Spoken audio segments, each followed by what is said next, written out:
নমস্কার, আমি বিশ্বরূপ। আজ নিউ হেলথ বাংলায় লাইভে আমি প্রতি রবিবার আসি, আপনাদের সাথে কথা বলি, বহু প্রবলেম, বিভিন্ন রকমের কোশ্চেন নিয়ে আলোচনা করি। আজকেও এসেছি আপনাদের সাথে, অনেক কিছু তথ্য আলোচনা করব। তার আগে বলি, আমি 5 মিনিট আসতে দেরি হয়ে গেল, এর জন্য আমি দুঃখিত। কারণ আপনারা নিশ্চয়ই জানেন আমি এন্টারপ্রিনারশিপ প্রোগ্রামটা নিয়ে মিটিং করি। একটু আগে 1 ঘন্টার ওপর মিটিংটা হলো বেসিক্যালি নতুনদের নিয়ে, তো সেই কারণেই 5 মিনিট লেট হয়ে গেল, ক্ষমা করবেন। তো thank you Suki Mitra for watching. তো আজকে আমরা অনেকগুলো কোশ্চেন, বেসিক্যালি সেই কোশ্চেনগুলো নিয়ে আলোচনা করব। যে কোশ্চেনগুলো খুব সাধারণ কোশ্চেন, কিন্তু আমাদের কাছে এই প্যান্ডামিক টাইমে নতুন নতুন তথ্য, মানে একটা অ্যাওয়ারনেস, মানে আমি যেটা চাইছি যে আমি তো কোনো ফিজিশিয়ান, ডাক্তার নই, কিন্তু আমি একটা অ্যাজ এ গবেষক হিসাবে আপনাদের সাথে থাকতে চাই, যে সঠিক ইনফরমেশান শেয়ার করতে চাই, এবং যেটা আপনাদেরকে সমৃদ্ধ করবে, knowledge bank one kind of, যে নলেজটা কিন্তু আমাদের প্রত্যেকের আগামী দিনে সহায়ক হয়ে উঠবে। আপনাদের নিজস্ব ডিসিশনের ক্ষেত্রে আপনাদেরকে সহায়ক হয়ে উঠবে, আপনারা অনেক স্বাবলম্বী হয়ে উঠবেন ডিসিশন মেকিংয়ের ক্ষেত্রে, এবং নিজেদের ফ্যামিলির টেক কেয়ার, মানে হেলথ রিলেটেড ইস্যু, সমস্যা সমাধানের জন্য আপনারা অনেক বেশি পারদর্শী হয়ে উঠবেন। সেইটা যদি হয়, এটাই ক্ষেত্রেও আমার জন্য বড় পাওয়া। আমি আজ নিউক্রেড হেলথ এই প্ল্যাটফর্মটা প্রায় 2 বছরের ওপর করেছি। আপনাদের কাছে বিভিন্ন রকম তথ্য, যেগুলো ওয়েবসাইটের আকারে, ব্লগের আকারে, পোস্টিংয়ের আকারে নিয়ে আসা হয়। এখন এই প্যান্ডামিকের টাইমে আমি বহুবার এসেছি, লাইভ এসেছি, এবং সেখানে কিন্তু আমি বহু সায়েন্টিফিক ইনফরমেশান শেয়ার করেছি, এবং যে সায়েন্টিফিক ইনফরমেশানগুলো সময়ের রেসপেক্টে আপনাদের জানাটা প্রয়োজন ছিল। তো সেই কারণেই হয়তো আমার বারবার আসা। এই প্যান্ডামিক টাইমটা আমাদের প্রত্যেকের কাছে একটা নতুন করে ভাবিয়ে দিয়ে যাচ্ছে, যে আমাদের হেলথ নিয়ে আমাদেরকে ভাবাচ্ছে। এর আগে কিন্তু আমরা হেলথ নিয়ে এতটা ভাবতাম না। এর আগে আমরা অন্য জিনিসের উপর বেশি ফোকাস করতাম, কিন্তু এখন আপনারা দেখবেন যে এখন মানুষ কিন্তু হেলথ নিয়ে ভাবছে, এবং হেলথ নিয়ে ভাবাটা কিন্তু আমাদের জন্যে খুব দরকার। আমাদের প্রিভেন্টিভ মেজার আমাদের শুধু করোনার রেসপেক্টে না, আমাদের যে কোনো রেসপেক্টে, যাদের ব্লাড প্রেশার হাই, যাদের সুগার হাই, যাদের ব্রেস্ট ক্যান্সার স্ক্রিনিংয়ের প্রয়োজন, বা আমি এটা আরও অন্য ক্ষেত্রে বললাম, তো এরকম বহু ক্ষেত্রে কিন্তু আমাদের অ্যাওয়ারনেসটা খুব প্রয়োজন, এবং আমাদের কি ধরনের প্রিভেন্টিভ মেজার নেওয়ার প্রয়োজন, কখন ডাক্তার দেখানো প্রয়োজন, এবং কখন আমরা মানে কী বলবো, মানসিকভাবে সুস্থ থাকবো, কীভাবে মানসিকভাবে সুস্থ থাকবো, এই যে টোটাল জিনিসটা কিন্তু আমাদের সবটাই হেলথের মধ্যে পড়ে। আমাদের হেলথ বলতে আমাদের সারা শরীরের যে বিভিন্ন সার্কিট, আমাদের শরীরের যে সার্কিটগুলো রয়েছে, যে নিউরোনাল সার্কিটগুলো রয়েছে, আমাদের ব্রেন সব ডিসাইড করে। তাহলে সারা শরীরে তার একটা নিউরোনাল সার্কিট আছে, রেসপন্সের সার্কিট আছে, ঠিক আছে? তাহলে আমাদের এই যে রেসপন্সগুলো ঘটে, যে আমাদের যে বহিঃপ্রকাশ ঘটে, আমাদের যে বিভিন্ন রকম ফাংশানগুলো করি, আমরা মুভমেন্ট করি, আমরা ব্রেনে মনে রাখি, আমরা চোখে দিয়ে দেখি, আমরা কথা বলি, আমরা বিহেভিয়ার ভালো করি, আমরা বিহেভিয়ার খারাপ করি, এভরিথিংস, মানে আমাদের সবটাই হচ্ছে আমাদের ব্রেন এবং ব্রেনের যে এই নিউরোনাল সার্কিট। তো আমাদের শরীরের টোটাল পরিচালনা, তো সেই কারণে আমাদের আজকে কিন্তু আমাদের ব্রেনে কিন্তু সঠিক বার্তাটা ঢোকাতে হবে। সঠিক বার্তাটা ঢোকানো কিন্তু খুব দরকার। সঠিক বার্তা ঢোকালে কি হবে, আপনাদের অ্যাংজাইটি কম হবে, আপনাদের স্ট্রেস কম হবে, এবং আপনারা সুস্থ থাকবেন। স্ট্রেস, অ্যাংজাইটি এই ধরনের জিনিস যে কোনো অন্যান্য ডিজিজকে ট্রিগার করে বলতে, যে অন্যান্য ডিজিজকে ধরে নিয়ে আসে। তার ফলে কি হয়, যে আমাদের তখন অনেক এফেক্ট হয়, শারীরিকভাবে এফেক্ট হয়। তো তাই আমাদের অ্যাওয়ারনেস, সঠিক ইনফরমেশন আমাদের ব্রেনে লোড করাটা খুব দরকার, এবং এই জন্যই কিন্তু নিউক্রেড হেলথ প্ল্যাটফর্মটা আপনাদেরকে আমি বারে বারে ফলো করতে বলি। যে আমাদের যে ব্লগ, আমরা খুব কম ব্লগ নিয়ে আসি, আপনারা নিশ্চয়ই দেখেছেন যে খুব লিমিটেড ব্লগ নিয়ে আসি, যে ব্লগগুলোর ইনফরমেশানটা আপনাদের কাছে দেখবেন যে একটু গভীরভাবে, ছোট্ট, মানে সুন্দর বাংলা ভাষায় সাধারণ মানুষের জন্য তৈরি করা হয় স্পেশালি। তো একটা ব্লগ সামনের দিনে আসছে ফেলুদাকে নিশ্চয়ই আপনাদের মনে আছে। এবার ফেলুদা আসছে কিন্তু করোনা কিট হিসাবে করোনা ডিটেকশান করতে। তো যাই হোক, পরবর্তী যে ব্লগটা আমি 2-1 দিনের মধ্যে পোস্ট করব ফেলুদাকে নিয়ে, ফেলুদার নতুন ফেলুদা, এবং সেই ফেলুদা আমাদের করোনাকে কীভাবে আইডেন্টিফাই করছে, ডিটেকশান করছে, সেই নিয়ে কিন্তু এবং আমাদের পরবর্তী ব্লগ। যাই হোক, অবশ্যই পড়বেন। আমরা এই ধরনের স্পেশালিটি যেগুলো অনেকটা এডুকেশান দেবে, আপনাদের অনেকটা অথেন্টিসিটি দেবে, আপনাদেরকে অনেকটা কিছু জানাবে, তো সেই ধরনের জিনিসগুলোই কিন্তু আমাদের নিউক্লিয়ার হেলথের প্রথম দিন থেকে প্রায়োরিটি। তো আমার সেটাই হচ্ছে উদ্দেশ্য। তো আজকে এবার সরাসরি আমি কিছু কোশ্চেনে চলে আসি। আজকে নতুন কোনো সায়েন্টিফিক তথ্য নিয়ে আলোচনা করছি না। আমি মধ্যেখানে আসবো, অনেকগুলো সায়েন্টিফিক তথ্য নিয়ে এই উইকের মধ্যে হয়তো কখনো আসবো, তখন আমি আপনাদের সাথে আলোচনা করব। আজকে কিছু কোশ্চেন আছে, সেই কোশ্চেনগুলোকে একটু অ্যাড্রেস করার চেষ্টা করি। অনেকগুলো কোশ্চেন এসেছে, তার মধ্যে বলি রীনা বাসু মল্লিক যেটা বলেছেন যে একটা মাস্ক কতদিন ব্যবহার করা যাবে। খুব সাধারণ কোশ্চেন। দেখুন, এই সাধারণ কোশ্চেনটাই কিন্তু মানুষের কাছে কোশ্চেন, রাইট? তো কোনো একটা কোশ্চেন করাটা আপনারা করবেন, খুব সাধারণ কোশ্চেনগুলো আমাদের কাছে অনেক সময় অ্যান্সারটা থাকে না, বা আমরা কনফিউজড হয়ে থাকি। তো আমার যেটুকুনি অভিজ্ঞতা, সেই অভিজ্ঞতা থেকে এই কোশ্চেনগুলোকে আমি উত্তর দেওয়ার চেষ্টা করি। তবে হ্যাঁ, আমি কোনো ফিজিশিয়ান নয়, তাই কোনো মেডিকেল প্রেসক্রিপশন জাতীয় কোনো উত্তর আমি দিতে পারবো না। আগামী দিনে নিউক্লিয়ার হেলথ হাব যে ডক্টরস প্ল্যাটফর্ম নিয়ে আসবে, সেখানে আপনারা কিন্তু কুইক কনসাল্টিং অপশান পাবেন, যেটা অন্যান্য কোনো প্ল্যাটফর্মে থাকবে না, কোনো প্ল্যাটফর্মে নেই। আমরা 15 মিনিটের একটা কুইক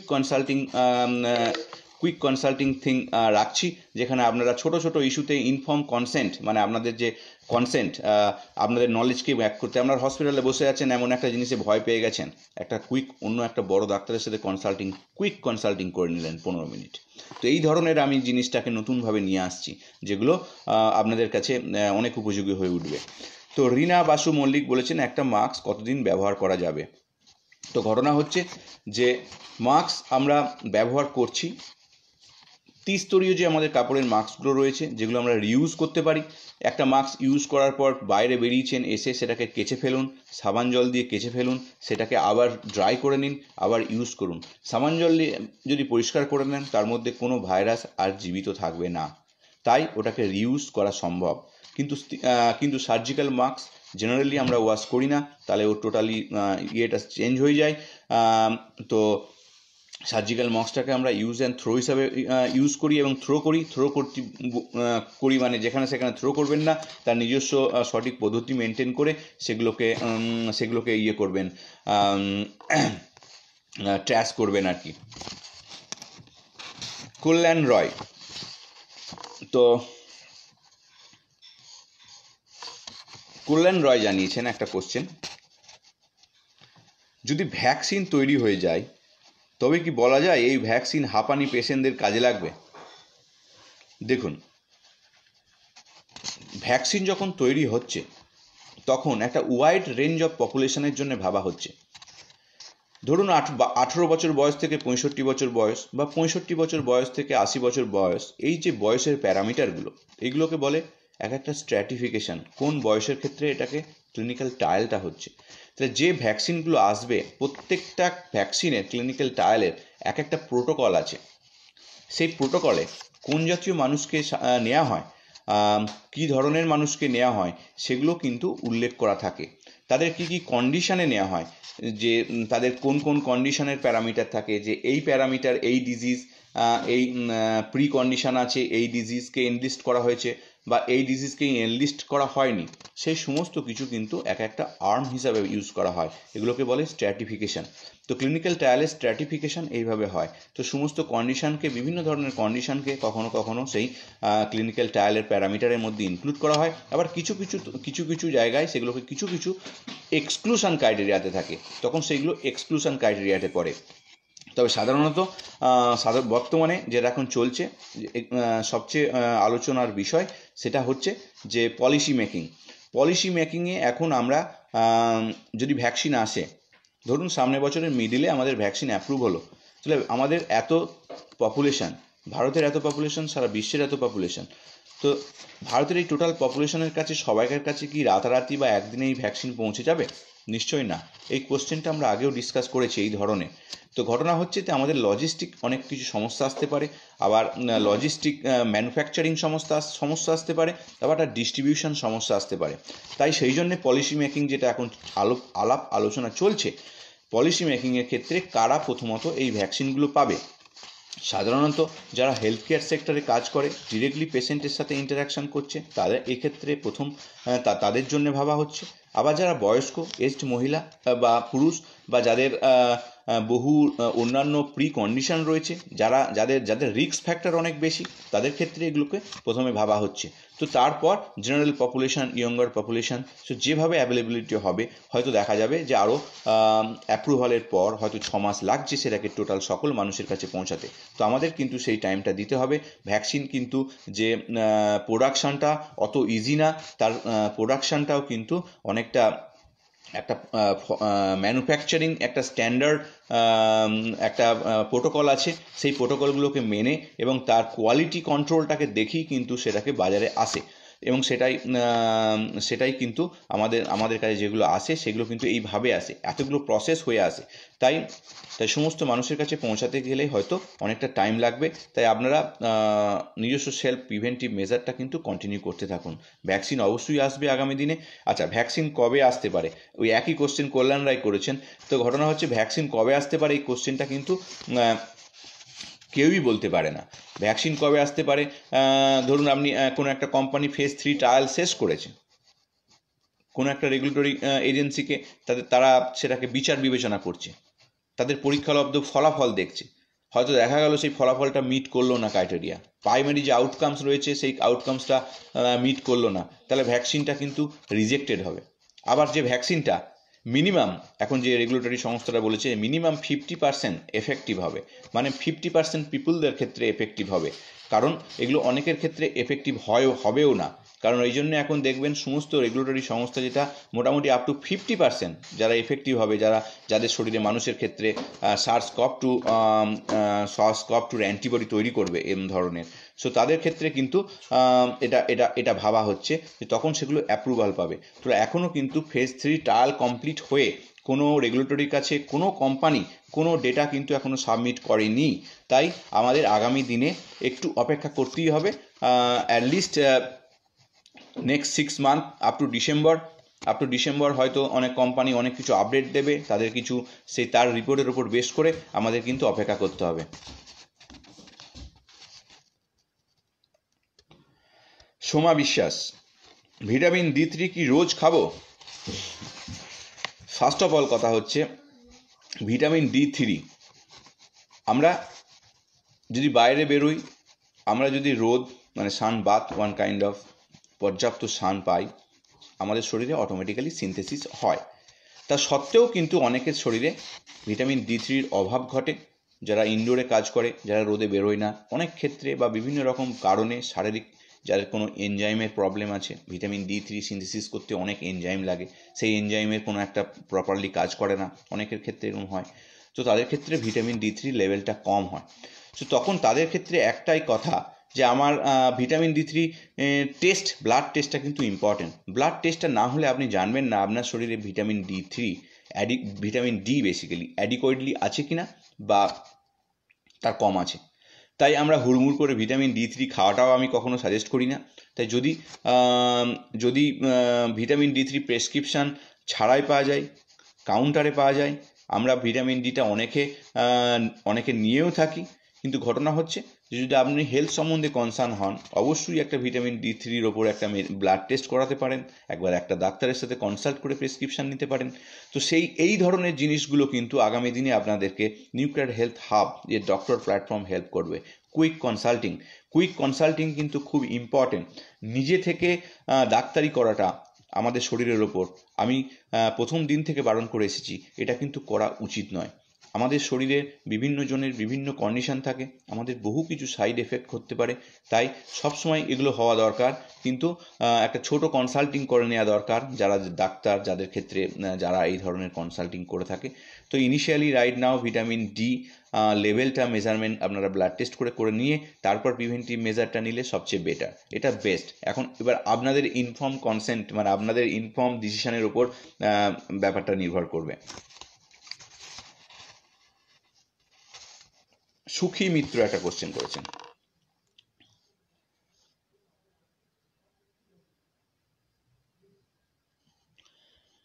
মধুশ্রী মণ্ডল আপনি বলেছেন দেখবেন 24 সালের আগে আমজনতা পাবে না। দেখুন, এটা আপনার প্রেডিকশন, অবশ্যই আমি বলতে চাইছি না যে তার আগে পাবে বা তার আগে পাবে আপনি ঠিক বলছেন না। ঘটনা হচ্ছে যে একটা ভ্যাকসিন তৈরি করতে টাইম লাগে। আগে মিনিমাম একটা ভ্যাকসিন হয়েছে তার তৈরি করতে 4 বছর টাইম লেগেছে। এতদিন পর্যন্ত যে ভ্যাকসিন এসছে তার মিনিমাম টাইম ছিল 4 বছর, 4 বছর থেকে 10 বছর, 12 বছর। তো এই কারণে এখন 4 বছরের কম লাগতে পারে, সেটা 2 বছরে হতে পারে এবং সেটা 1.5 বছরে হতে পারে। তার উপর ডিপেন্ড করছে কিসের ওপর না, আমরা অনেকটা প্রগতিতে এগিয়ে গেছি, আমাদের টেকনোলজিতে আমরা এগিয়েছি, আমরা অনেক কিছুতে এগিয়ে গেছি, আমরা এখন সুপার ফাস্ট। তার ফলে কি হয়, তো হয়তো এই যে ক্রাইসিস চলছে, এই ক্রাইসিসটা মোকাবিলা করার জন্য আমাদের টোটাল কনসেন্ট্রেশন এখন ভ্যাকসিনের দিকে, করোনা ভ্যাকসিনের দিকে।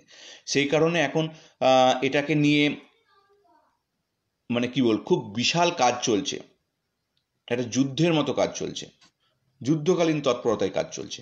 তাই সেক্ষেত্রে যদি কোনো ভ্যাকসিন 1.5 বছরে বা 2 বছরে আসে, সেটাও কিন্তু অস্বাভাবিক না, আসতেই পারে।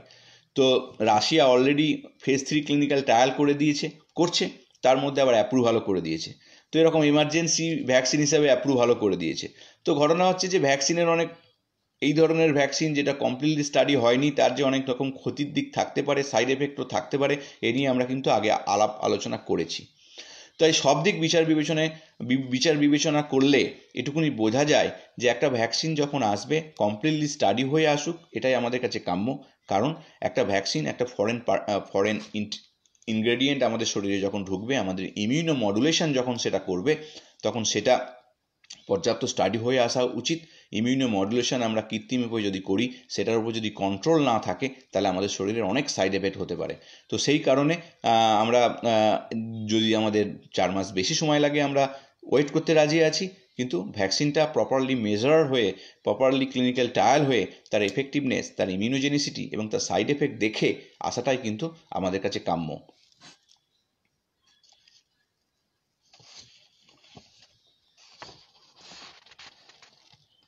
সুখী মিত্র আপনি একটা কোশ্চেন করেছেন, সেটা হচ্ছে, আপনি লাইভে আছেন আমি দেখতে পাচ্ছি। Thank you doctor Sumanta Ghosh for watching. তো সিজন চেঞ্জের সময় আমাদের শরীর খারাপ হয়, কি করা উচিত? সিজন চেঞ্জের সময় আমাদের যে ধরনের শরীর খারাপগুলো হয়, সাধারণত জ্বর, কোল্ড থেকে, ভাইরাল, ব্যাকটেরিয়াল, এই ধরনের ছোটোখাটো সংক্রমণ থেকে জ্বর, সর্দি, কাশি, এই ধরনের জিনিসগুলো আমাদের বেশি হয় এবং কখনো সেটা এক্সট্রিম লেভেলে, কখনো কখনো সেটা অনেকের অন্য ধরনের রূপ ধারণ করে। তো সেগুলো হচ্ছে যে এগুলো তো বলতে চাইছেন কীভাবে প্রতিরোধ করবেন। ফার্স্ট অফ অল একটা তথ্য দিই, সায়েন্টিফিক তথ্য, তাহলে আপনারা বুঝতে পারবেন যে আমাদের ম্যাক্সিমাম এই ধরনের যে ভাইরাল ঘটিত সংক্রমণগুলো হয়, ফ্লু বলুন বা সামথিং, এগুলো কিন্তু অনেকটা আমরা নিজেরাই ছড়িয়ে থাকি, রাইট? হাসি কাশির মাধ্যমে ছড়িয়ে থাকি। তো এই সর্দি কাশি বা এইগুলো অনেকটা হাসি কাশির মাধ্যমেই ছড়ায়। তো একটা স্টাডিতে ইউনিভার্সাল মাস্ক ইউজ করে দেখা গেছে যে ফ্লুটার সংক্রমণও যেটা নর্মাল প্রতি বছরে আসে এই সিজন চেঞ্জের সময়, সেটাও কিন্তু কমে গেছে। তো ঘটনা হচ্ছে যে একটা মাস্ক কিন্তু এখন বিশাল আমাদের কাছে উপযোগী রাইট নাও। এই মাস্কের প্রয়োগটা আগামী দিনে হয়তো প্রিভেন্টিভ কেয়ারে অন্যভাবেও আসতে পারে, এটা আমি অ্যাজামশান করছি। কারণ মাস্ক কিন্তু আমাদেরকে এই ধরনের আউটসাইডার ভাইরাস বা এ থেকে অনেকটা প্রতিহত করে, তার সিভিয়ারিটি থেকে প্রতিহত করতে পারে। একটা রিপোর্ট আগেই বলেছিলাম যে করোনার ক্ষেত্রে যারা মাস্ক ইউজ করছেন তাদের শরীরে কিন্তু ইনডাইরেক্টলি অনেক সময় অ্যান্টিবডি তৈরি হয়ে যেতে পারে, যদি তারা খুব কম সময়ের জন্যে বা কম ভাইরাল, মানে ধরুন কারো সংস্পর্শে এসেছিল যারা কোভিড-19 পেশেন্ট খুব কম সময়ের জন্যে, বা তার মার্কস ছিল যে তার হয়তো দেখা গেছে যে তার শরীরেও অ্যান্টিবডি গড়ে উঠেছে। কারণ না, এটাকে হচ্ছে one kind of crude vaccine concept. তাহলে রিয়েল ক্রুড ভাইরাসটা আমাদের শরীরে প্রবেশ করলো, খুব অল্প মাত্রায় যদি প্রবেশ করে, তাহলে আমাদের শরীরে হয়তো দেখা যাবে যে অ্যাসিমটোমেটিক সিমটমটা মোর দ্যান 80% যেটা দেখা গেছে এই মাস্ক ইউজ করে, তো সেটা দেখা যাচ্ছে এবং আমাদের শরীরের অ্যান্টিবডিও তৈরি হয়ে যাচ্ছে। তো এইগুলো কিন্তু আমাদের মাস্ক ইউজ করার একটা সুবিধা, এবং সেই সুবিধাটা কিন্তু একটা রিসার্চের ফল। তাই মাস্ক ইউজ করাটা আপনাদের সঙ্গী করে নিন বাইরে বেরোলে। এটা আমাদের নিয়ে চলতেই হবে যতদিন না আমরা একটা নর্মাল স্টেজে আসছি। তাই যে কোনো ধরনের এই ধরনের ছোঁয়াচে বা এই ধরনের ভাইরাল ঘটিত যেগুলো আমাদেরকে সিজন চেঞ্জের সময় হয়, তো এগুলো এখন তো আমরা মাস্ক পরে বাইরে বেরোচ্ছি, আশা করছি এটা আপনাদের কাছেও একটা পরীক্ষা হয়ে যাবে যে যারা বারবার ফ্লু বা এই ধরনের ঠান্ডা, কাশি বা অন্যান্য এই যেগুলো হয় সেগুলো থেকে ভাইরাল ঘটিত, সেগুলো কমছে কিনা। তো দেখা যাক। তো আমার তো মনে হয় যে স্টাডিটা করেছিল সেটা অনেকটা বিশ্বাসযোগ্য। তো অনেক ফ্লু কিন্তু তার ব্যাপকতা হারিয়েছে, মানে ব্যাপকতা হারিয়েছে বলতে যে পরিমাণ মানুষের হওয়া উচিত সেটা কিন্তু কম হচ্ছে এখন, কারণ এখন ম্যাক্সিমাম মানুষ কিন্তু মাস্ক ইউজ করছে করোনার জন্যে। তার ফলে ফ্লু ভাইরাসের প্রকোপটাও কিন্তু অনেকটা কম এই মুহূর্তে। তো তাই এইভাবেও কিন্তু আমরা প্রিভেন্টিভ মেজার নিতে পারি।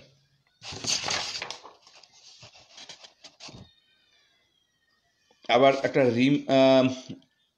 রিনা বাসু মল্লিক আরেকটা কোশ্চেন করেছেন, তিনি বলছেন নভেম্বর ডিসেম্বর করোনা কি বাড়তে পারে।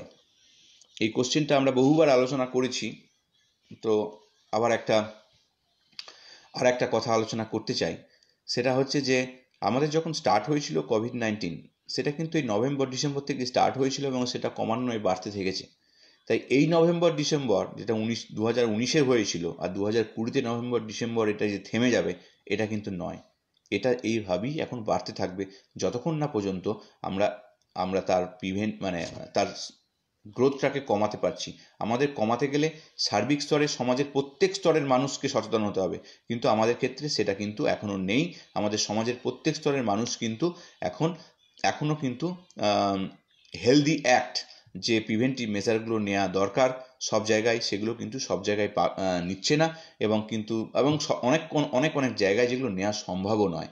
তো যাই হোক, তার ফলে তাই কোশ্চেনটা সরাসরি উত্তর হচ্ছে যে নভেম্বর ডিসেম্বরে করোনার প্রকোপ নাও কমতে পারে, কমার সম্ভাবনা খুবই কম।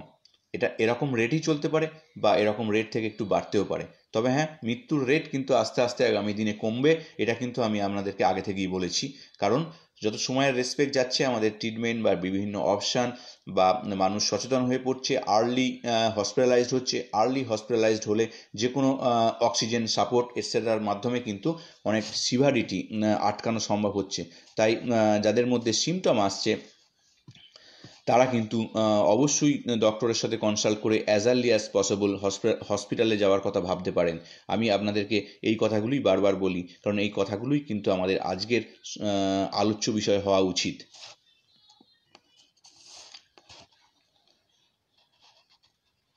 আচ্ছা, এই কোশ্চেনটা পলাশচন্দ্র ব্যানার্জি বাবু, আশা করছি ভালো আছেন। হু বলেছে মহামারী 2022 সাল অবধি থাকবে, ভ্যাকসিন আসতে এখনো 3 বছরের দেরি আছে। এর আগে যদি আমাদের শরীরে হার্ড ইমিউনিটি তৈরি হয়ে যায়, তাহলে আর ভ্যাকসিন নেওয়ার কোনো প্রয়োজন আছে? হু যেটা বলেছে 2022 অবধি থাকবে, এটা কিন্তু সবাই বলছে। এই যে করোনা প্যান্ডামিকটা শুরু হয়েছে এবং 1 বছরে ধরুন যত মিলিয়ন মানুষের মধ্যে সারা বিশ্বে এফেক্টেড হয়েছে, এটা কিন্তু আরও বাড়তে থাকবে এবং এটা চলতেই থাকবে। তাহলে করোনা প্যান্ডামিক চলতেই থাকছে, তাহলে করোনাকে সঙ্গে নিয়ে চলা কিন্তু আমাদের অভ্যাস করতে হবে। এখন ঘটনা হচ্ছে যে হার্ড ইমিউনিটির কথাটা যেটা বললেন, সেটা একটু পরে আসছি। একজন হার্ড ইমিউনিটি নিয়ে কোশ্চেন করেছে, তো আপনার তখন এই উত্তরটা আপনি অনেকটা পেয়ে যাবেন। এবং ভ্যাকসিন আসতে 2-3 বছর সময় লাগবে। আমি তো একটু আগেই বললাম যে ভ্যাকসিন মিনিমাম তৈরি হয়েছে 4 বছর টাইম লেগেছে। একটা ভ্যাকসিন মিনিমাম তৈরি করতে আমাদের আজ পর্যন্ত হিস্টোরিক্যাল ডেটা যেটা বলে 4 বছর লেগেছে। যদি আমরা 4 বছর না লাগে, 2 বছর যদি লাগে, সেটা আমাদের কাছে পাওয়া, কারণ আমরা খুব র্যাপিডলি ট্রাই করছি। অনেক ফোর্স হিউম্যান তার মধ্যে ইনভলভ হয়েছে এবং এটাই আমাদের কাছে সবচেয়ে বেশি এখন প্রায়োরিটি হিসাবে দেখা হচ্ছে। তো সেই কারণে যদি 2 বছরও লাগে অস্বাভাবিক কিছু নয়।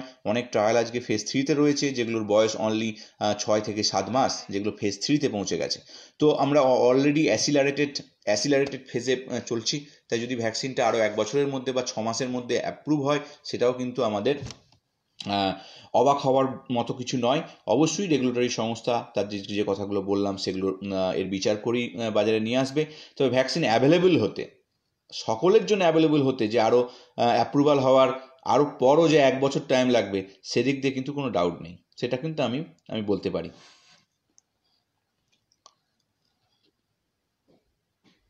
আচ্ছা, কিরণ শঙ্কর বণিক, আমি প্রথমেই বলেছি যে আমি কোনো ফিজিশিয়ান, ডাক্তার নয়, আমি সায়েন্টিস্ট। আমি আপনাদের কাছে বিজ্ঞানের যে তথ্যগুলো, সেই তথ্যগুলো শেয়ার করি।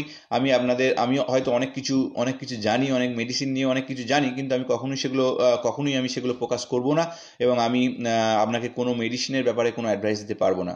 অবশ্যই in future nuclear health hub যে ডক্টর প্ল্যাটফর্ম করছে, আপনারা কুইক কনসাল্টিং অপশান পাবেন, যেটা আপনাদের অনেক ছোট কেসে আপনারা কনসাল্ট করতে পারবেন। সেই জন্য আমি নিয়ে আসছি, এবং খুব কম টাকায় যাতে করতে পারেন সেটাই আমার কাছে প্রায়োরিটি, সেটা করছি। তখন আপনারা সেই ফেসিলিটিটা নেবেন। তো এই মুহূর্তে ডিরেক্টলি কোনো ড্রাগ বা এটা খান ওটা খান, এটা আমি কোনোদিন বলিনি, তাই আমি আজকে বলতে পারছি না। I am very sorry.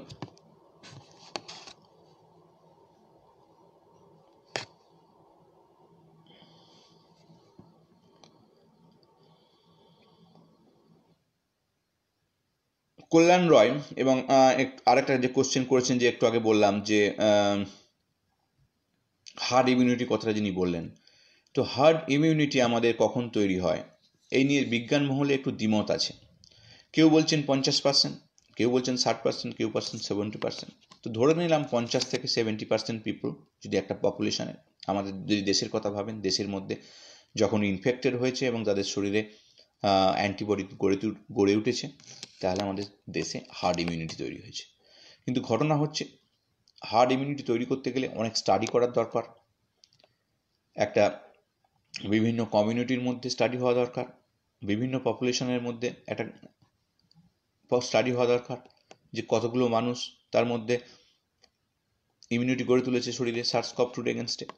তো সেই স্টাডিগুলো হয়তো কিছু জায়গায় ছোটোভাবে হচ্ছে, অনেক রিপোর্ট প্রকাশিত হচ্ছে, এবং সেই রিপোর্টে কখনো কেউ বলছে এখানে 50%, যেমন মুম্বাইয়ের একটা বস্তি এলাকায় একটা রিপোর্ট প্রকাশিত হয়েছিল, এবং সেখানে তারা দেখেছে 51% মানুষের ক্ষেত্রে SARS-CoV-2 এগেনস্টে অ্যান্টিবডি গড়ে উঠেছে। তাহলে সেটাকে যদি আমরা পকেট হিসাবে বলি, যে ছোট পকেট যেখানে খুব করোনা সংক্রমণ ঘটেছিল, এরকম খবর আছে, যেমন নিউ ইয়র্ক টাউনে করোনা সংক্রমণ ঘটেছিল, কিন্তু সত্ত্বেও সেখানে 12 থেকে 17% মানুষের ক্ষেত্রে SARS-CoV-2 অ্যান্টিবডি পাওয়া গেছে। অবশ্যই এটা একটা স্টাডি, সব মানুষের ক্ষেত্রে সেটা করা সম্ভব নয় কোনো একটা পার্টিকুলার জায়গায়। তো মুম্বাই যেখানে 51% একটা বস্তি এলাকায় পাওয়া গেছে, সেটা নিশ্চয়ই একটা গ্রামে গিয়ে সেই 51% পাওয়া যাবে না, সেখানে হয়তো 2 to 3% বা 1%। তো এইগুলো কিন্তু ভ্যারি করবে। তাই সামগ্রিক স্তরে যখন ভারতবর্ষের হার্ড ইমিউনিটির কথা বলা হবে, তার জন্য কিন্তু অনেকগুলো ওয়েভ লাগবে। এখন কিন্তু ফার্স্ট ওয়েভই চলছে। ধরুন এই ওয়েভটা সংক্রমণ বেড়েছে, আস্তে আস্তে কমে গেল, তারপর সেই কমাটা কিছুদিন চললো, আবার হপ করে বাড়তে শুরু করলো, মানে আর একটা ফেজ এলো, রাইট? কয়েক মাস কমে গেল, তারপর আবার বাড়তে শুরু করলো। এরকম করে যদি কয়েকটা ওয়েভ যদি আসে, এরকম কয়েকটা, তার জন্য তাহলে আমাদের 2-3 বছর 4 বছর লাগতে পারে। তো এই যে 4 বছর যদি আমাদের সংক্রমণটা বাড়তেই থাকে, তাহলে আমরা আজকে যদি আমাদের 10% থাকে, কালকে 15%, 20%, এরকম করে আমরা বাড়তে পারি।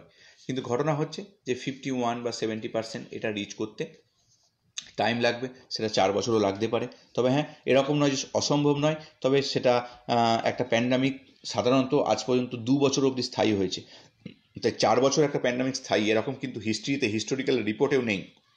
যদি করোনা 4 বছর স্থায়ী হয়, তাহলে হয়তো আমরা আগামী দিনে হার্ড ইমিউনিটি দিকে রিচ করতে পারি। অবশ্যই তার জন্য স্টাডি হওয়া দরকার, এবং আগামী দিনে যদি ভ্যাকসিন আসতে দেরি করে, তাহলে আমার তো মনে হয় প্রত্যেকের ব্লাড টেস্ট করে তার অ্যান্টিবডি আছে কি না সেটা টেস্ট করে তবেই আমাদের ভ্যাকসিনের দিকে এগোনো একটা পলিসি হওয়া উচিত। যাই হোক, নিশ্চয়ই যারা পলিসি মেকিং তৈরি করেন তারা নিশ্চয়ই এর নিয়ে ভাববেন, এবং যদি ভ্যাকসিন আসতে দেরি হয় সবাই কি ভ্যাকসিন নেবে? যাদের মধ্যে ব্লাড টেস্ট করে দেখা হলো যাদের SARS-CoV-2 এগেনস্টে অ্যান্টিবডি আছে কি নেই সেটা দেখে নিয়ে যদি আমাদের ভ্যাকসিনটা দেওয়া হয়, তাহলে হয়তো দেখা যাবে অনেকের ক্ষেত্রে ভ্যাকসিন লাগছেও না, তাহলে আমাদের ভ্যাকসিন সাপ্লাইটা অনেকটা কুইক হতে পারে। তো এইগুলো পলিসি মেকাররা ঠিক করবে, এগুলো আমার একটা হাইপোথিসিস, আমি একটা কথা আপনাদের সাথে আলোচনা করলাম, সায়েন্টিফিক বেসিকের উপর একটা লজিক দিলাম মাত্র।